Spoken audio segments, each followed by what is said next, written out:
ओंकारं बिन्दुसंयुक्तं नित्यं ध्यायन्ति योगिनः कामदं मोक्षदं चैव ओंकाराय नमो नमः। अविरल शब्दगणोग प्रक्षालित भूतलमलकलंका मुनिभिरूपासित तीर्था सरस्वती हरतु नो दुरितान्। अज्ञानतिमिरान्धानां ज्ञानाञ्जनशलाकया चक्षुरुन्मीलितं येन तस्मै श्रीगुरुवे नमः। परात्परगुरुवे नमः। परम्पराचार्यगुरुवे नमः। परम गुरुवे नमः। साक्षात् प्रत्यक्ष सद्गुरुवे नमो नमः।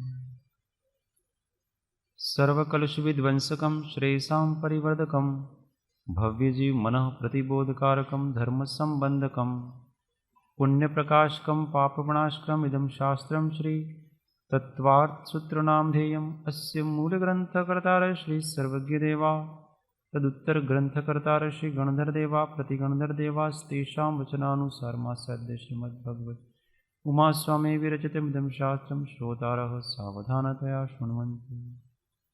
मङ्गलं भगवान् वीरो मङ्गलं गौतमो गणे मङ्गलं कुन्दकुन्दार्यो जैनधर्मोऽस्तु मङ्गलं सर्वमङ्गल्यमाङ्गल्यं सर्वकल्याणकारकं प्रधानां सर्वधर्माणां जैनं जयतु शासनं जैनं जयतु शासनं। मोक्षमार्गस्य नेतारं धेतारं कर्मभूभृतां ज्ञातारं विश्वतत्त्वानां वन्दे तद्गुणलब्धे वन्दे तद्गुणलब्धे।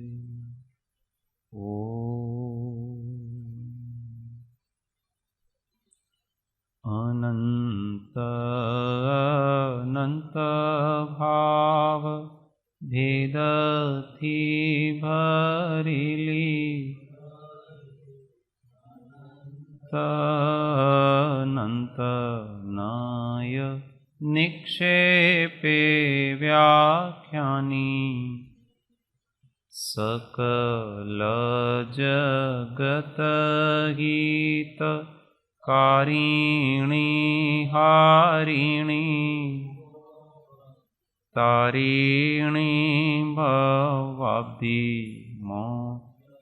चारिणी प्रमाणी छे उपमा आप्यानी जेने तमारा खवीते आपवाथी निज माथी मापाई में अहोराज चंद्रवाल ख्याल नथी पाम जिनेश्वर तणी जाणी तेणे जाणी छे गुरुराज ताणी जाणी तेने जाणी।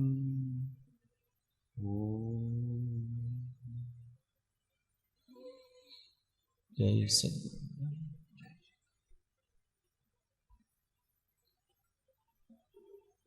स्वाध्याय में श्री तत्वार्थ सूत्र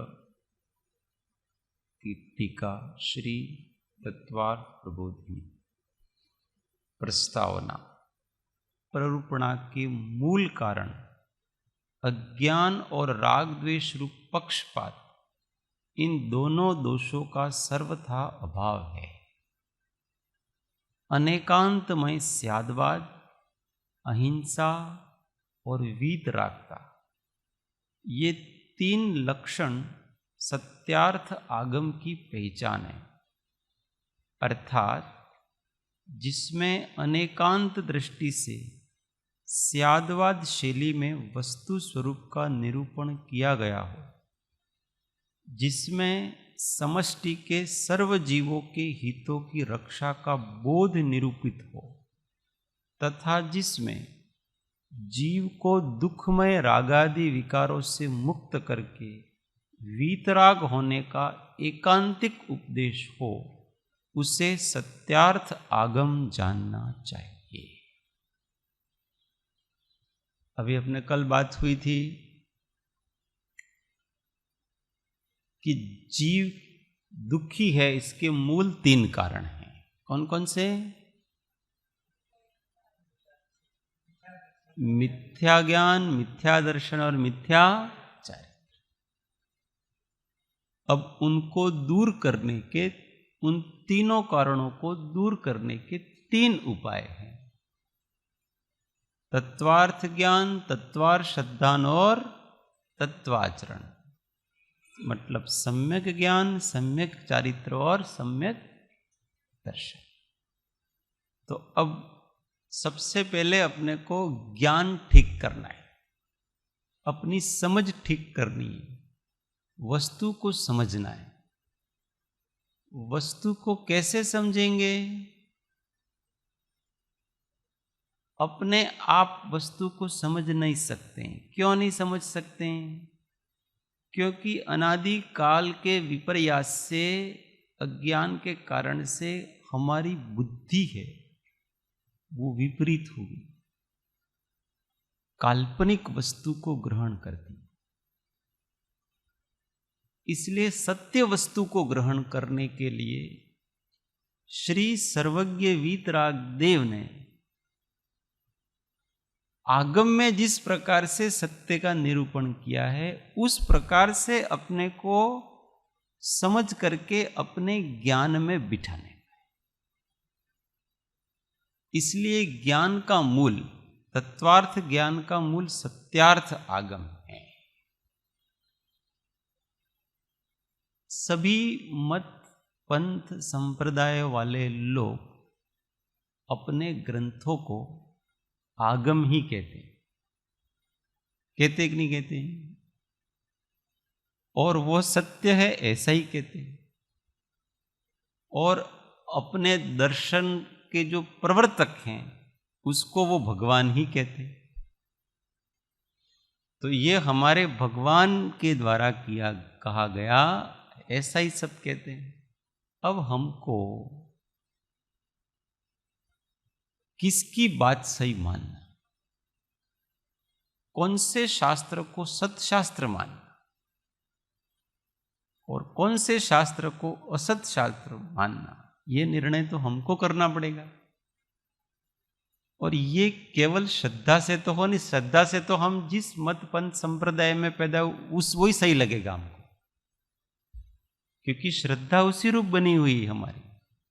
परंतु विवेक का जब व्यक्ति उपयोग करता है तब सही और गलत उसका निर्णय होता है, और उसके कुछ मापदंड है। तो सबसे पहले तो पुरुष प्रमाण, वचन प्रमाण। जो पुरुष प्रामाणिक होगा उसके वचन प्रामाणिक हो। जो पुरुष ही प्रामाणिक नहीं होगा उसके वचन भी प्रामाणिक नहीं। तो सबसे पहले तो ये नक्की करना है कि कौन सा पुरुष प्रामाणिक होता है,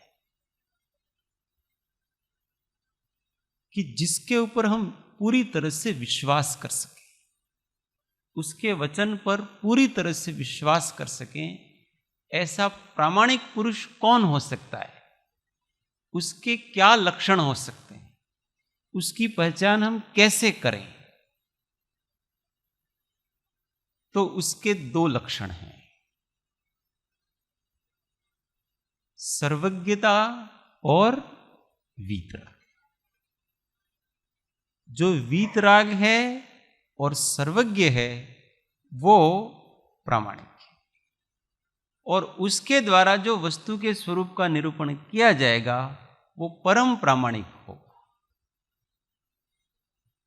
क्यों? क्योंकि मिथ्या प्ररूपणा के 2 कारण हैं।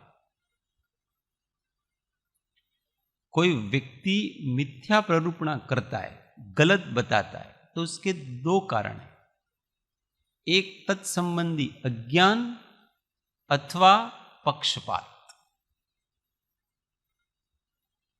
पहला कारण तो ये कि उसको खुद को ही पता नहीं, तो अपनी काल्पनिक वस्तु ही बताएगा। अभी कोई मुझे पूछे कि भाई लड्डू कैसे बनाना, अब मुझे जो आता है वही बताऊंगा ना। अब मुझे ही नहीं आता है लड्डू बनाना कि उसमें कौन कौन सी चीजें होती हैं, कैसे बनाया जाता है, कि पता ही नहीं है। परंतु फिर भी ना तमन जे आवड़तो ही तुम बताओ। अब मुझे तो यही आता है और जो आता है वो गलत ही आता है, तो मैं गलत ही निरूपण करूंगा क्योंकि मुझे आता नहीं। तो एक तो वस्तु संबंधी अज्ञान होता है, वो मिथ्या प्ररूपणा का कारण होता है। और दूसरा, कभी कभी आता है फिर भी अगर पक्षपात है, राग द्वेष है, तो वस्तु को गलत प्ररूपणा होती है। यार इसको मैं सही सही बता दूंगा ना तो ये भी मेरे जैसा हो जाए, और फिर मेरा क्या रहेगा। अथवा उसका नुकसान करने के लिए हम विपरीत वस्तु को बताते, अथवा अपना शिष्य बनाने के लिए कि भाई तुम जैसे हो वैसे हो, ठीक है, कुछ भी नहीं आता है वगैरह, कुछ कोई बात नहीं, तुम सही सोचते हो, बराबर हो, गलती निकालेगा ही नहीं वो, क्योंकि उसको अपना बना करके रखना है, इसलिए गलत भी स्वीकार कर लेगा और उसको जैसा पसंद होगा वैसा निरूपण करें। ऑडियंस को देख करके, किसको देख करके? ऑडियंस को देख करके, अपने शिष्यों को देख करके वस्तु तत्व का निरूपण होगा। तो वस्तु तत्व का निरूपण ऑडियंस को देख करके नहीं हुआ जाता है, वो जैसा है वैसा है। अगर आपके जीवन में पक्षपात है तो निश्चित रूप से वस्तु का गलत निरूपण होगा। तो जो सर्वज्ञ और वीतराग हैं वो इन दो दोषों से रहित हैं, उनके अज्ञान नहीं है। विश्व जैसा है, जीवादि पदार्थ षड्द्रव्य जैसे हैं वैसे वो जानते हैं, बंध और मोक्ष की विधि को वो परिपूर्ण रूप से जानते हैं, इसलिए उनके अज्ञान नहीं है, इसलिए एक दोष तो पहले से ही नहीं है। दूसरा, वो वीतराग हैं, इसलिए किसी के प्रति उनको पक्षपात नहीं है। आप कुछ भी पूछो, जो सही है वही बताएंगे। और सर्वज्ञ देव का उपदेश कभी भी व्यक्तिगत नहीं होता है, वो उपदेश केवल सत्यनिष्ठ होता है। हम व्यक्तिगत कुछ प्रश्न करेंगे ना भगवान को कि मेरा ये दोष कैसे जाए, मेरा कल्याण कैसे हो, वो कभी भी अपने को व्यक्तिगत नहीं बताएंगे। वो अपना दोष कैसे जाएगा वैसे नहीं बताएंगे, वो दोष का निराकरण कैसे होगा वो बताएंगे। वो भले आपका हो कि किसी और का, उनको व्यक्तिगत किसी से कोई राग नहीं है, जो जैसा है वैसा है। उनका बोध पात्रता के आधार पर भी नहीं होता है कि सामने वाले लोग कैसे बैठे हैं वगैरह, इसके आधार पर भी नहीं होता है। उनका बोध तो केवल बोध है, जैसा वस्तु का स्वरूप है वैसा बताते हैं, सब अपनी अपनी पात्रता के अनुसार उसको ग्रहण करते। उनको ऐसा नहीं है कि अभी ये समोसरण में थोड़े प्राथमिक कक्षा के लोग बैठे हैं, इसलिए अपने को थोड़ा डाइल्यूट करना चाहिए, ऐसा भगवान को नहीं होता है। वो तो पशु बैठे हों कि पक्षी बैठे हों कि देव बैठे हों कि गणधर बैठे हों, देवियां बैठी हों, मनुष्य बैठे हों, कोई भी बैठे हों, असंयमी हो कि संयमी हो, कोई भी बैठे हो, जैसा वस्तु का स्वरूप है वैसा निरूपण करें। और किसी व्यक्ति को टारगेट करके भी नहीं होता है। किसी व्यक्ति का प्रश्न होता है पर उस व्यक्ति को टारगेट करके नहीं होता उनका उपदेश। ये वीतराग। कोई प्रश्न जरूर करेगा, जैसे गणधर देव प्रश्न करेंगे, पर वो गणधर देव को उपदेश करके नहीं कहेंगे। उस जो प्रश्न किया है उसका समाधान किया जाएगा और वो निरपेक्ष रूप से उसका समाधान किया जाएगा। किसी प्रकार से किसी व्यक्ति को संबोधन नहीं होगा। ये कहीं के अपन देखते हैं ना, हे गौतम, तो ये प्रथमान योग की भाषा है। भगवान गौतम नहीं कहेंगे, उनको कोई लेना देना नहीं है, उनके कोई गुरु शिष्य के संबंध नहीं है। केवल ज्ञान प्रकट होने के बाद गुरु शिष्य के संबंध नहीं।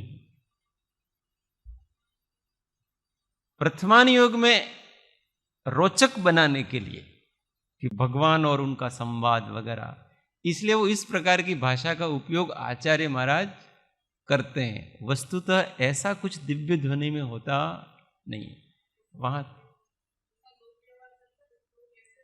हाँ, अपन कैसे समझ सकते हैं, रोचक बनता है उससे, तो उस हिसाब से वो नाम वगैरह लेकर के वास्तव में दिव्य ध्वनि में ऐसा होता। दिव्य ध्वनि एकदम निरपेक्ष अपक्षपात रूप से सहज निकलती है। परंतु हाँ, कोई भी जिज्ञासा करे उसके समाधान के रूप में वो, अगर उस समय उसकी ऐसी योग्यता हो और पुण्य बल हो तो वो दिव्य ध्वनि निकलेगी। अपने समय पर तो होती ही है, 3 टाइम 4 टाइम दिव्य ध्वनि नियम से तीर्थंकर के होती है। पर उस समय के अतिरिक्त भी अगर कोई भव्य जीव हो, पुण्यशाली जीव हो, कोई जाकर के प्रश्न करे तो भी उस प्रश्न का समाधान उसके होगा और वहां भी दिव्य ध्वनि फिरेगी। कोई विशिष्ट पुण्य वाला व्यक्ति हो, उसका समाधान भी हो जाए और वो सबको अपनी अपनी भाषा में समझ में आ जाता है। पक्षियों को अपनी पक्षियों की भाषा में समझ में आता है, पशुओं को अपनी पशुओं की भाषा में समझ में आता है, देवों को अपनी देवों की भाषा में समझ में आता है, मनुष्यों को अपनी भाषा में समझ में आता है, साउथ वालों को साउथ की भाषा में समझ में आता है, गुजरातियों को गुजराती में समझ में आता है, सबको अपनी अपनी भाषा में समझ में आता है। निरक्षरी उनकी भाषा होती है और वो जब निकलती है, आजकल कंप्यूटराइज करते हैं ना, मोदी जी भाषण दे रहे हैं अमेरिका में, अब वो सारी दुनिया की भाषा में कन्वर्ट हो रहे हैं, ऐसी होती है उनकी, और वो देव करते हैं। तो ये एक केवल ज्ञान उत्पन्न होने के बाद देवों द्वारा किया हुआ एक अतिशय। इसलिए भगवान की भाषा को अर्धमागधी कहते हैं। ये अर्धमागधी का अर्थ पता है? अर्धमागधी है क्या? अर्धमागधी का मतलब ये शौरसेनी भाषा नहीं है, प्राकृत भाषा नहीं है।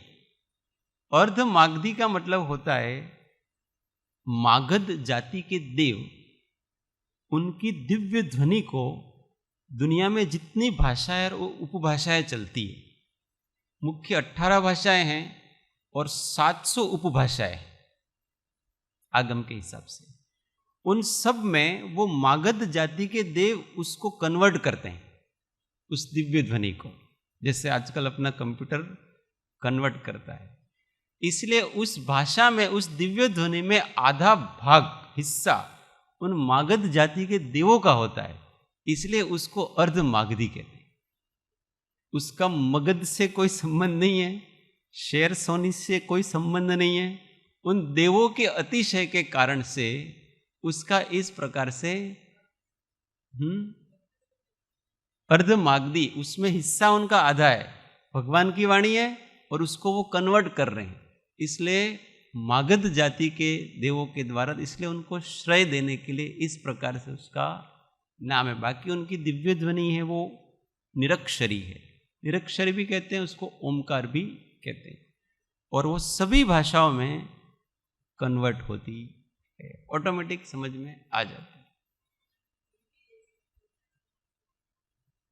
अरे अभी तो बताया, अर्धमागधी कोई भाषा नहीं है,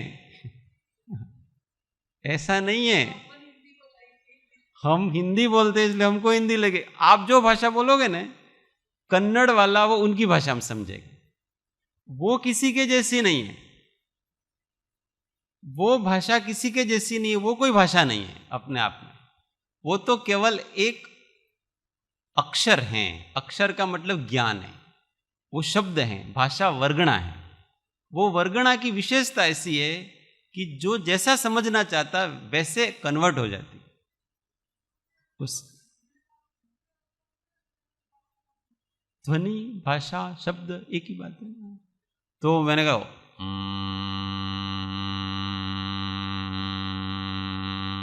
ऐसे निकलते, और समस्त आत्म प्रदेशों से निकलते। ऐसा नहीं कि उनके केवल ज्ञान होने के बाद उनके होंठ नहीं हिलते। वो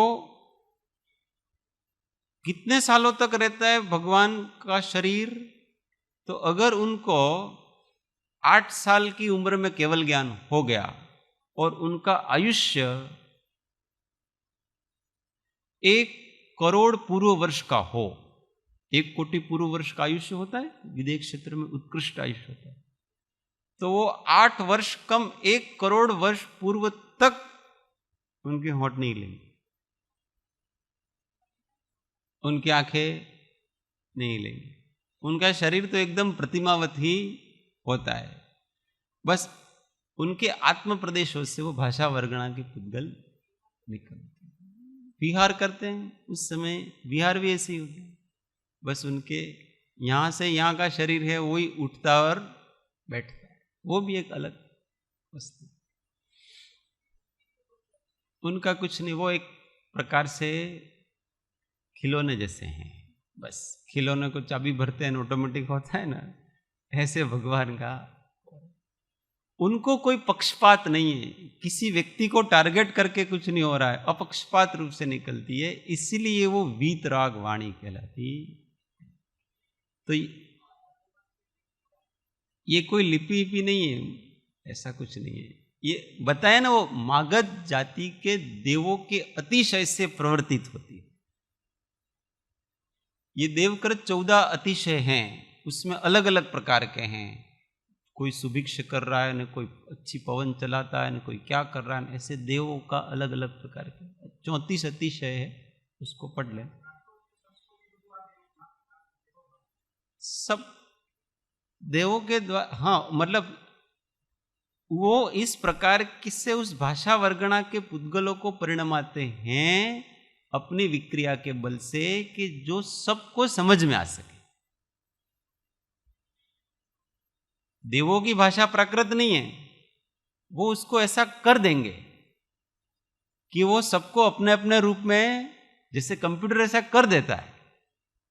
अब वो मोदी जी ने तो हिंदी में बोला और कंप्यूटर ने उसको उस रूप में कर दिया कि वो अलग अलग भाषाओं में वो वहां से बाहर विक्रिया से। कंप्यूटर जब ऐसा कर सकता है तो देव ऐसा क्यों नहीं कर सकते?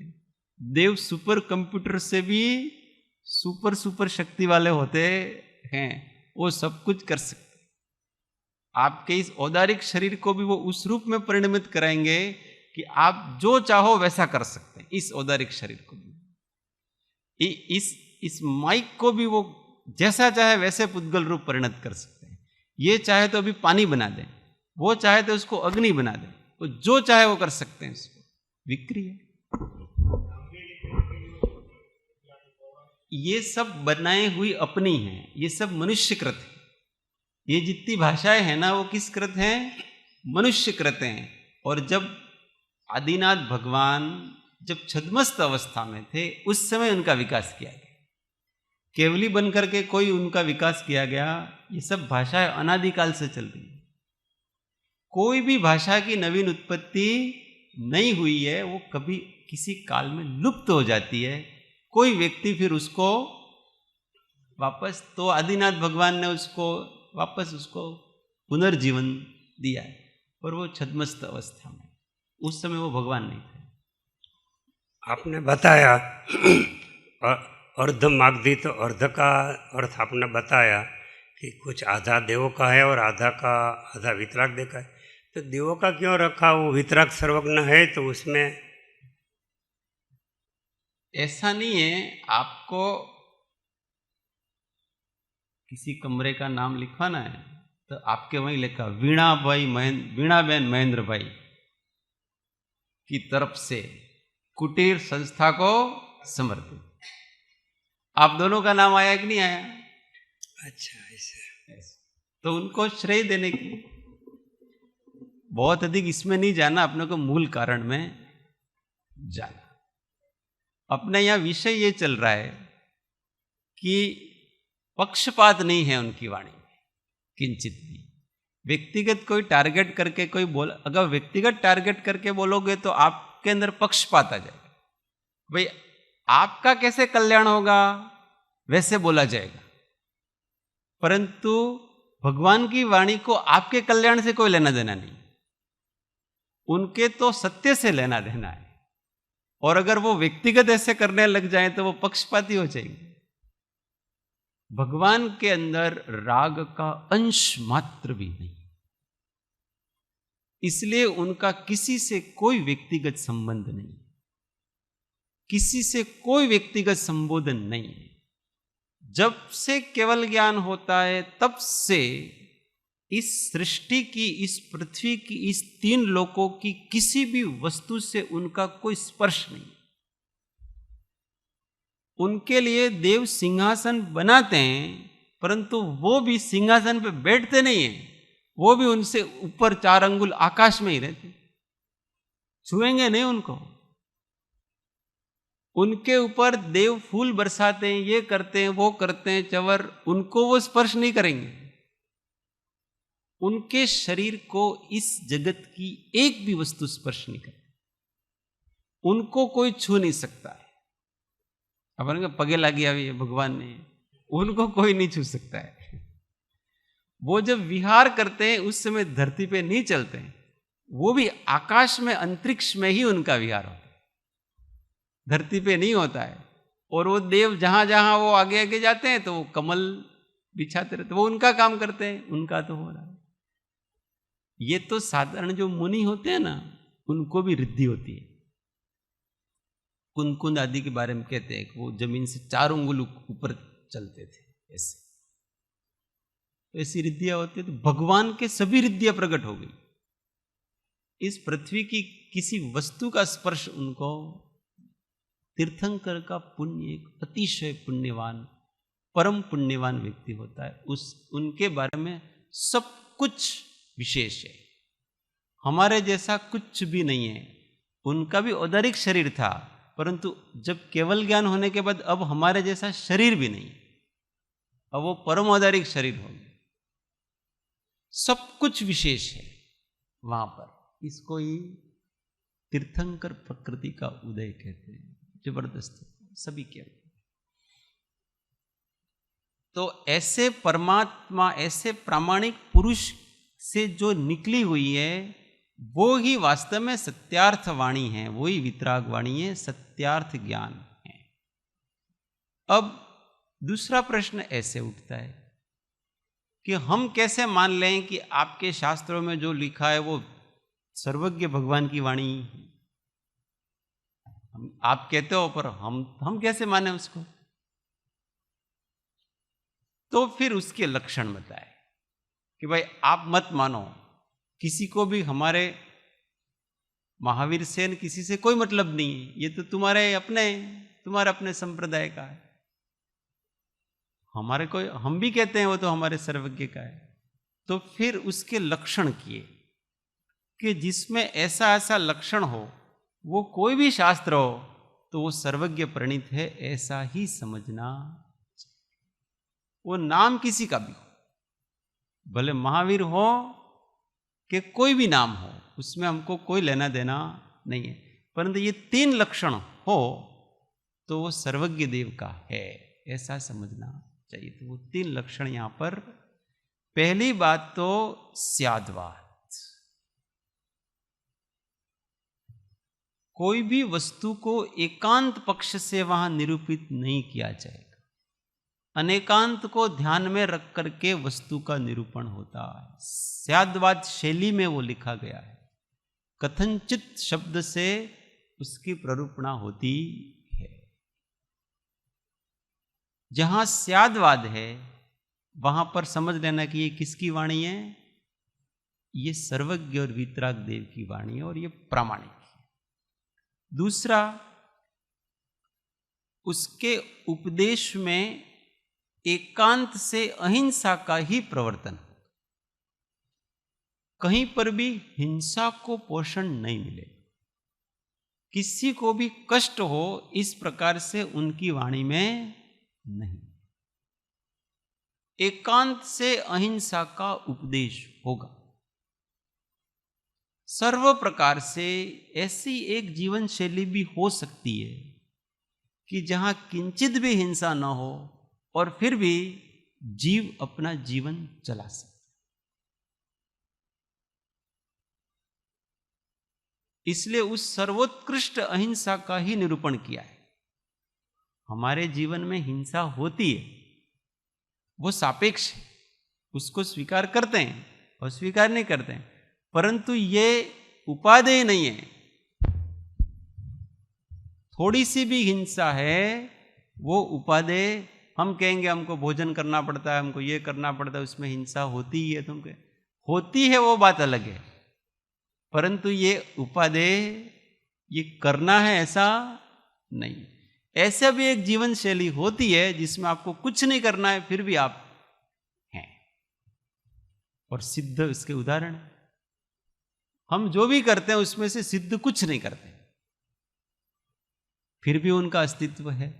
इसका मतलब बिना किसी को नुकसान पहुंचाए यहां पर रहा जा सकता है, इसी लोक में हो। सिद्ध इस लोक के कि परलोक के? सिद्ध कहाँ के? लोक में रहते हैं कि अलोक में रहते हैं? लोक में रहते हैं, और वो रह रहे हैं और किसी जीव को सताते नहीं किंचित भी।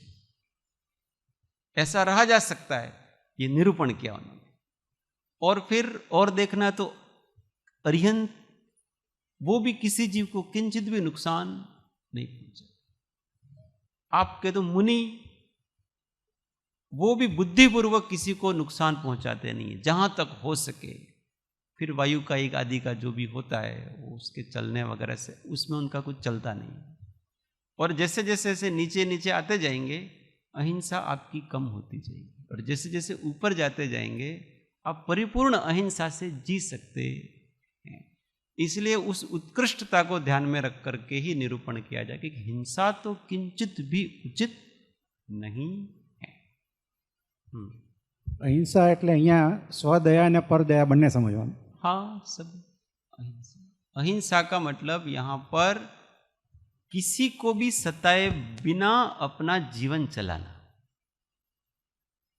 अपने जीवन से किसी को कोई कष्ट न हो, ऐसा जीवन जी सकते हैं। अब भूमिका अनुसार हो सारे, तो ऐसा उपदेश होगा। कोई के भाई हमको तो जीवित रहने के लिए किसी जीव को मार करके अपने को खाना के नहीं खाना, भाई सब जीवों को जीवित रहने का अधिकार है कि नहीं, और हमको जीना पड़ता है। हमको जीना है इसलिए अपने को मारना पड़ेगा, तो वो आप मान्य करोगे कि नहीं करोगे? तो वो नहीं करेंगे। सर्वज्ञ देव ऐसे कहेंगे। चलो हम मांसाहार की बात नहीं करते कि मांसाहार तो स्थूल ही हिंसा है, परंतु वो शाकाहार की बात भी करेंगे कि क्या हमको भोजन खा करके हमको जीवित रहना है, तो उसमें जो हिंसा होती है उसमें आप मान्य करेंगे कि नहीं करेंगे? तो नहीं करेंगे। तीर्थंकर देव नहीं करेंगे। आपको उस भूमिका में करना पड़ता है, ये एक अलग बात है। आपको अपने रत्नत्रय का पालन करना है तो उसके लिए अभी शरीर चाहिए, शरीर चले, शरीर को चलाना आपको। इसके लिए कम से कम हिंसा हो वैसा आहार आदि करना है, कम से कम। तो मांसाहार में अधिक हिंसा होती है, त्रस्त जीवों की हिंसा होती है। शाकाहार में कम होती है, इसलिए शाकाहार किया जाएगा, वहां केवल एकेंद्रिय जीवों की ही हिंसा होती है, बाकी की होती नहीं है। तो कम से कम, क्योंकि चलता नहीं है इसलिए, परंतु भगवान तो कहते हैं कि खाए बिना भी आप रह सकते हो। रह सकते कि नहीं रह सकते हैं? खाए बिना भी अपन रह सकते। और उसका तो उत्कृष्ट उदाहरण अरिहंत का शरीर, और सबसे उत्कृष्ट उदाहरण सिद्ध है। शरीर के बिना भी आप रह सकते हो, ऐसा कहते हो। खाने की तो कहां बात है, शरीर के बिना भी जीवन होता है। वास्तव में शाश्वत जीवन तो वही है, पर हमारे साथ ये पुद्गल लगा हुआ है। इस पुद्गल से का काम निकालने के लिए हमको ये सब करना पड़ता है, वो बात अलग है। करना योग्य है ऐसा, उससे भी जो हिंसा होगी उसका हमको दोष लगेगा ही। इसलिए मुनि भी चलेंगे तो भी प्रतिक्रमण करेंगे, भोजन करेंगे तो भी प्रतिक्रमण करेंगे, कुछ भी क्रिया करी तो वो तुरंत उनका प्रतिक्रमण करेंगे। क्यों करेंगे? इसका मतलब उसमें कुछ न कुछ दोष हो रहा है, और हो रहा है तो उसका तुरंत ही प्रतिक्रमण किया जाए कि ये ठीक नहीं, सुस्थित हो जाएंगे जब।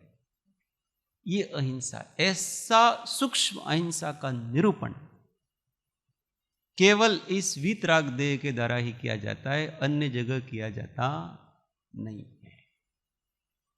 और तीसरी बात, वीतरागता, उनके उपदेश में वीतरागता होगी कि हर उपदेश, चाहे प्रथमानुयोग हो कि कर्णानुयोग हो कि चरणानुयोग हो कि कोई भी अनुयोग हो, परंतु राग द्वेष से रहित होना ये उनका केंद्रीय उपदेश है। कुछ भी क्यों करना, क्यों चलना, एक जगह से दूसरी जगह जाना, क्यों जाना? वीतराग होने के लिए। स्वाध्याय क्यों करना? वीतराग होने के लिए। ध्यान क्यों करना? वीतराग होने के लिए। भोजन क्यों करना? वीतराग होने के लिए। उपदेश भी क्यों करना? वीतराग होने के लिए। उपदेश सुनना क्यों? वीतराग होने के लिए। हर साधन उनका वीतराग होने के लिए। तब क्यों करना? वीतराग होने के लिए। हर वस्तु में उनके वीतरागता होगी। विवाह क्यों करना? वीतराग होने के लिए। समझ में आ रही बात? विवाह भी वो वीतराग होने के लिए ही करते हैं। आप तो अजब बात कहते हो, और वीतराग होने के लिए शादी करनी पड़ती है। वीतराग होने के लिए शादी नहीं करनी पड़ती, परंतु जब आपकी चित्तवृत्ति बहुत जगह भटकती है तो उसको एक जगह केंद्रित करने के लिए आपको आंशिक संयम के पालन के लिए आपको विवाह करना चाहिए। वहां भी पोषण वीतरागता का ही है। और अगर उस व्यक्ति को वो एक जगह नहीं बंधेगा तो उसकी वृत्ति अनेक जगह भटकती है, तो उसको वो आधा संयम कहलाता है। इसलिए उसको क्या कहते हैं? देश संयम कहते हैं। और वो क्यों किया जा रहा है? क्यों? क्योंकि परिपूर्ण रूप से ब्रह्मचर्य अवस्था में नहीं रहा जा रहा है। इससे अच्छा है आप देश संयम अवस्था में रहो। वो भी किस लिए? ब्रह्मचर्य के पालन के लिए विवाह किया जा रहा है। यही उनका उद्देश्य होता है। हर चीज में उनको अंततः कहां ले जाना है? वीतरागता में ले जाने का है। ये वीतराग देव का केंद्रीय उपदेश है। जहां प्रथमानुयोग आदि शास्त्रों में श्रृंगार का वर्णन किया जाता है,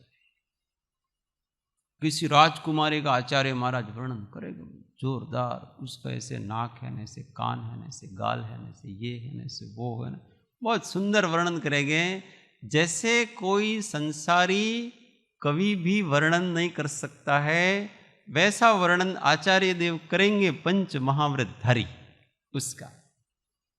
क्यों करेंगे? वैराग पैदा करने के लिए करते। वहां भी राग पैदा करने के लिए नहीं करते, और उसमें उनको राग भी नहीं आता, वो तो वैरागी होकर के करते। भाई इतना सौंदर्य, इतना सांसारिक सुख होने के बाद भी इसने इन सबको होकर मार दिया, अथवा तो उन सबकी अनित्यता बताने के लिए। वहां भी वो श्रृंगार का निरूपण भी उनको वैराग पैदा करने के लिए ही किया जा रहा। सब कुछ जो लिखा है वो सब वितरागता के लिए लिखा गया। और इस प्रकार से जहां वस्तु के स्वरूप का निरूपण होता है वो सत्यार्थ आगम है ऐसा समझना, और वो भगवान की ही वाणी है ऐसा समझना।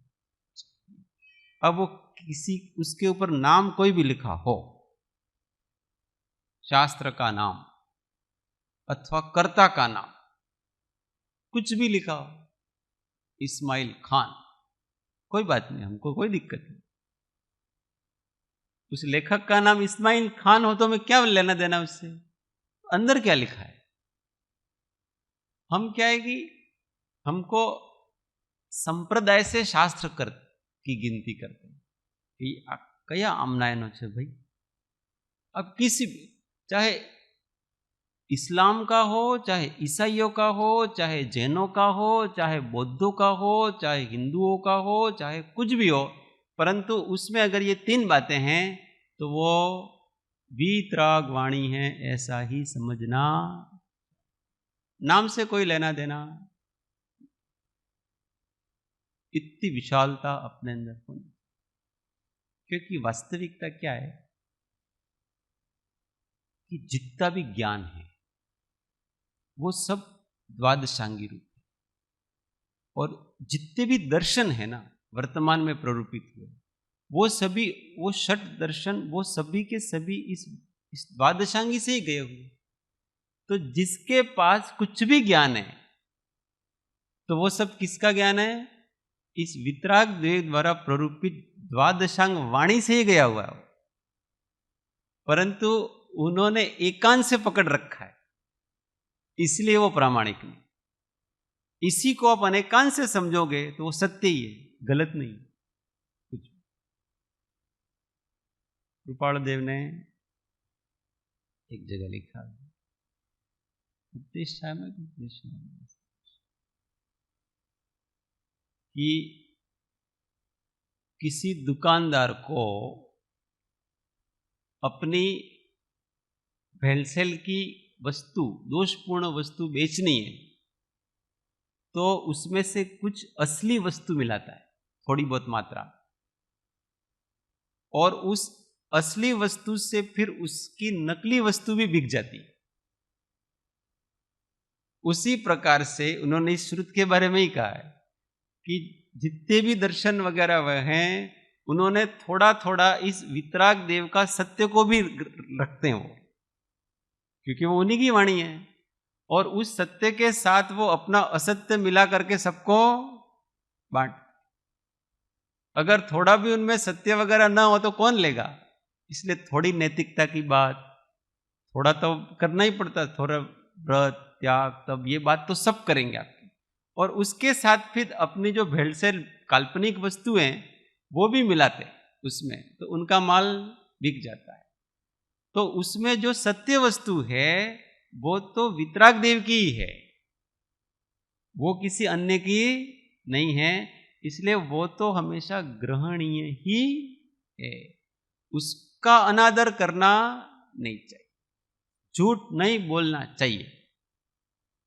अब ये बात भले कुरान में लिखी हो कि बाइबिल में लिखी हो कि गीता में लिखी हो कि आचारांग में लिखी हो कि समय सार में लिखी हो, परंतु ये समान रूप से मान्य है, क्योंकि ये बात किसकी है, ये बात वितराग देव की ही है। ये लक्षण है उसके, तो ये तीन लक्षण से युक्त आगम है, उस आगम का अपने को सम्मान करना और उस आगम का अपने को अभ्यास करना। हम बहुत भाग्यशाली हैं कि जिनको ये जिनेन्द्र प्रणीत जो परंपरा है उस परंपरा में अपना जन्म हुआ, और ये सब शास्त्र हमारे हाथ में आए।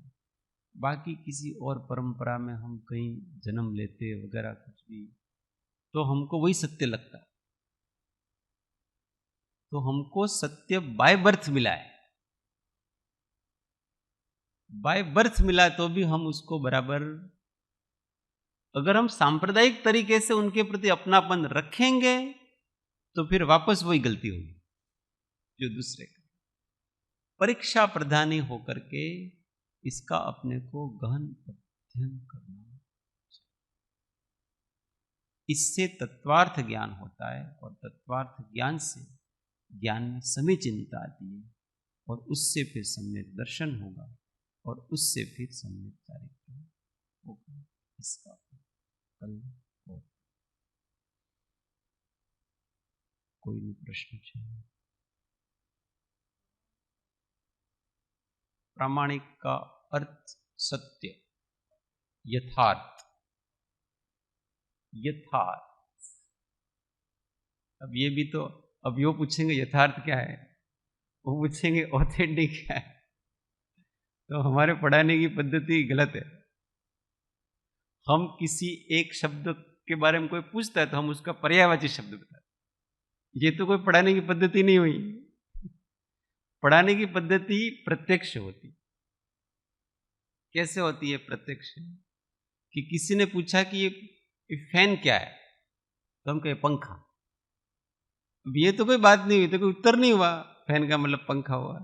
आप उसको ऐसा कहो कि जिसके पंखुड़ियां होती हैं और जिसके चलने से हवा आती, जिसके चलने से हवा आती है उसको पंखा कहते हैं। अब वो पंखा आप कहो कि फैन कहो कि दूसरी भाषा में कुछ भी कहो, तो प्रामाणिकता का मतलब सत्य होता है। सत्य का मतलब जो वर्तमान अनुभव गम्य है, अनुभूति ही सत्य है और कोई सत्य नहीं। जो है वो केवल सत्य है। मिथ्या नाम की इस जगत में कोई वस्तु, मिथ्या हमेशा सापेक्ष हुआ, बाकी सब कुछ सच है। ये पुस्तक सत्य है कि मिथ्या है? पुस्तक पुस्तक रूप में सत्य है। ये सत्य है कि मिथ्या है? माइक, ये शरीर सत्य है कि मिथ्या है? असत्य क्या है? कुछ भी नहीं। असत्य का कोई वस्तु ही नहीं होती है। और अगर हम इस दृष्टि से देखें तो हमको इस जगत में कुछ न गलत दिखता है, कुछ। कोई व्यक्ति भोग कर रहा है, सत्य के असत्य बताओ? सत्य ही है वो, भोग भोग के रूप में सत्य है ना। उसमें हम अच्छा बुरा करते हैं, इसको अच्छा बुरा हमने कर रखा है, उसका भोग भोगना सत्य ही है। अब हम उसको किस रूप में लेते हैं वो बात है। हर वस्तु अपनी जगह सही है, इसलिए भगवान को सब स्वीकार है, हमें को स्वीकार नहीं है। कुछ चीजें हमको स्वीकार है, कुछ चीजें हमको अस्वीकार है, और भगवान को सब स्वीकार है। वो कभी प्रतिक्रिया करते? आपको ऐसा नहीं करना चाहिए ना, आपको, तुमको जैसा करना, सब अपनी अपनी जगह। जिसको संसार का सुख चाहिए अथवा तो दुख चाहिए वो भोग भोगे, जिसको अतीन्द्रिय आनंद चाहिए वो ज्ञान ध्यान करे। सीधी सी बात है, जिसको जो करना वो।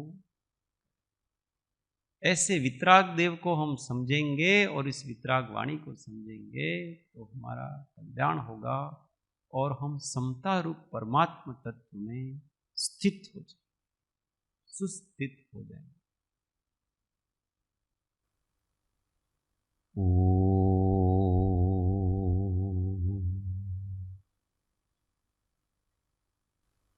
जा वाणी के ज्ञान से सूझे लो कालो, सो वाणी मस्तक नमो सदा दे पूरो।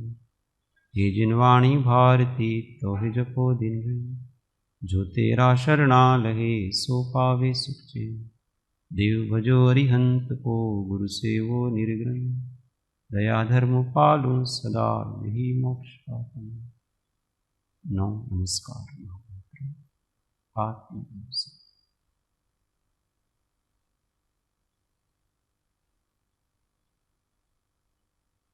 ओम शांति शांति शांति। जय सद्गुरु।